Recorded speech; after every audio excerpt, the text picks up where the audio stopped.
क्या इंसान ने नहीं देखा कि हमने उसको नुत्फे से पैदा किया, फिर वो तड़ाक पड़ाक झगड़ने लगा और हमारे बारे में मिसालें बयान करने लगा और अपनी पैदाइश को भूल गया।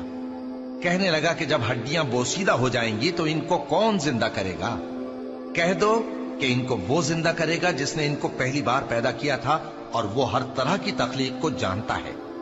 वही जिसने तुम्हारे लिए सब्ज दरख्त से आग पैदा की, फिर तुम उसकी टहनियों को रगड़कर उनसे आग निकालते हो। भला जिसने आसमानों और जमीन को पैदा किया, क्या वो इस बात पर कादिर नहीं कि इनको फिर वैसे ही पैदा कर दे?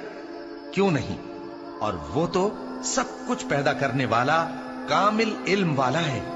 उसकी शान ये है कि जब वो किसी चीज का इरादा करता है तो उससे फरमा देता है कि हो जा, तो वो हो जाती है। वो जात पाक है जिसके हाथ में हर चीज की हुकूमत है और उसी की तरफ